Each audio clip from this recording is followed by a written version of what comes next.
Bawaslu Kota Malang diminta untuk mengembalikan mobil dinas imbas dari efisiensi anggaran dari pemerintah pusat. Penarikan mobil dinas yang biasa digunakan oleh Komisioner Bawaslu dan Kepala Sekretariat Bawaslu ini akan dilakukan pada Rabu 19 Februari. Sebagai gantinya, Komisioner Bawaslu harus menggunakan kendaraan pribadi atau kendaraan umum.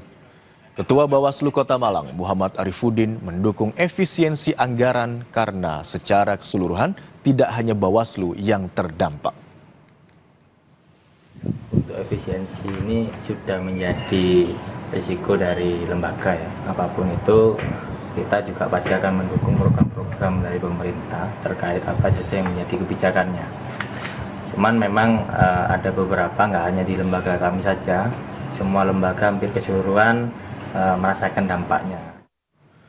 Kita ke sorotan lainnya, Saudara. DPR RI mengesahkan RUU perubahan keempat atas Undang-Undang Nomor 4 Tahun 2009 tentang pertambangan mineral dan batu bara Minerba menjadi undang-undang. Tentang perubahan keempat atas Undang-Undang Nomor 4 Tahun 2009 tentang pertambangan mineral dan batu bara. Rapat paripurna yang digelar pukul 10.00 waktu Indonesia Barat dipimpin oleh Wakil Ketua DPR RI Adis Kadir akhirnya mengesahkan RUU Minerba menjadi undang-undang. Menteri ESDM Bahlil Lahadalia hingga Mensesnek Prasetyo Hadi hadir di rapat paripurna. Sebelum dibawa ke paripurna, Balik DPR dan pemerintah telah menyetujui revisi Undang-Undang Minerba dengan 9 poin perubahan di dalamnya.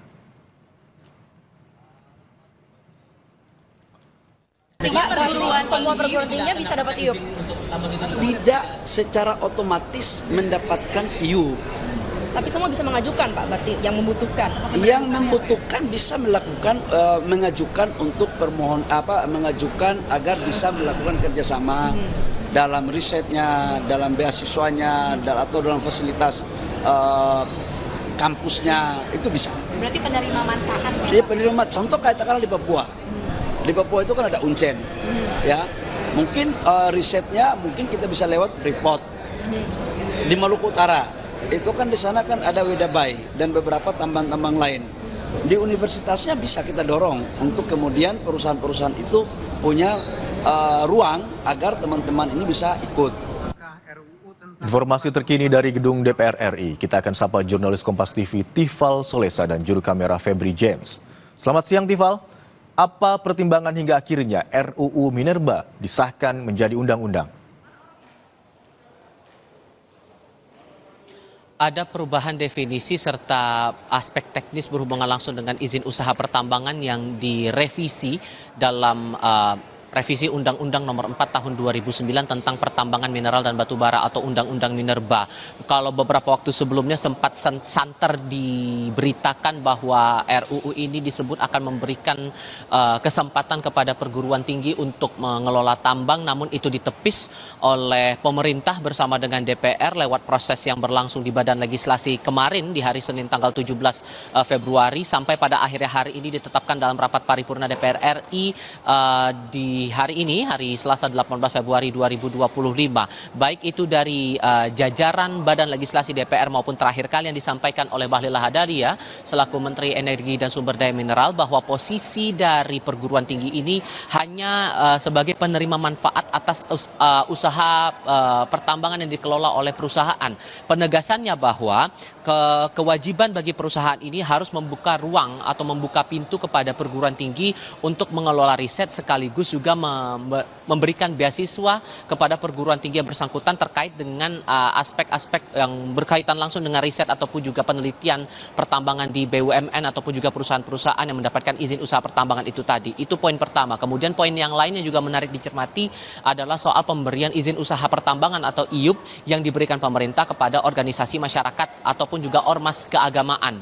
Beberapa waktu lalu kalau kita ingat IUP ini sempat diberikan juga oleh pemerintah kepada sejumlah ormas keagamaan dan ditegaskan tadi oleh Bahlil dalam revisi undang-undang kali ini bahwa IUP yang sudah diberikan pemerintah kepada ormas keagamaan ini tidak boleh dipindah tangankan kepada pihak lain ataupun perusahaan tertentu.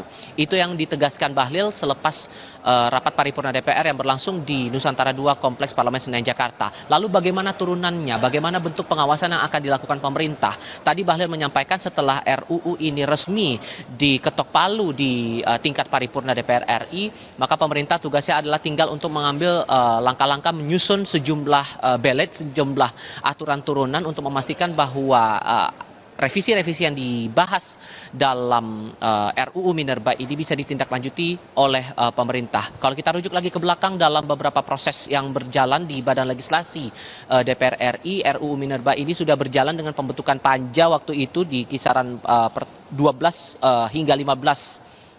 Maksud saya di tanggal 12 Februari 2025 waktu itu Badan Legislasi DPR RI membentuk panja sampai pada akhirnya di tanggal 12 hingga 15 Februari pada akhirnya pembahasan dilakukan secara intensif oleh panja balik DPR RI yang pada akhirnya mengambil kesimpulan ada 9 poin yang diubah, 9 poin yang direvisi dalam RUU di Undang-Undang Nomor 9 Tahun 2004 tentang pertambangan mineral dan batu bara ini. Seperti saya ambil contoh di pasal 5 saja, bahwa di pasal 5 itu direvisi pada akhirnya menerangkan bahwa kewajiban pemegang IUP dan IUPK pada intinya kegiatan produksi harus memprioritaskan kebutuhan di dalam negeri sebelum melakukan ekspor hasil pertambangannya ke luar negeri. Lalu di pasal 108 ini direvisi juga terkait dengan pengembangan pemberdayaan masyarakat, ditekankan bahwa setiap proses produksi ataupun juga proses pertambangan harus tetap mengedepankan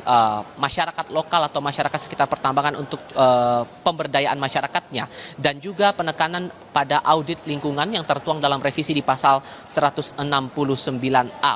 Ini yang kemudian sudah diketok palu di prosesnya di balik DPR RI, kemarin diambil pengesahannya di tingkat pertama di balik DPR, yang waktu itu panitia panjanya atau ketua panjanya dipimpin langsung oleh Martin Manurung dari fraksi Partai Nasdem. Barulah kemudian esok harinya, tepatnya pada hari ini di tanggal 18 Februari keputusan diambil di tingkat paripurna dan dipastikan bahwa seluruh aturan ini disesuaikan dengan kebijakan-kebijakan yang berlaku, terutama masalah izin-izin usaha yang sempat kontroversial belakangan ini. Imran. Baik, jadi ada perubahan aspek teknis terkait dengan Undang-Undang Minerba ini hingga akhirnya RUU disahkan menjadi undang-undang atau ketok palu hari ini.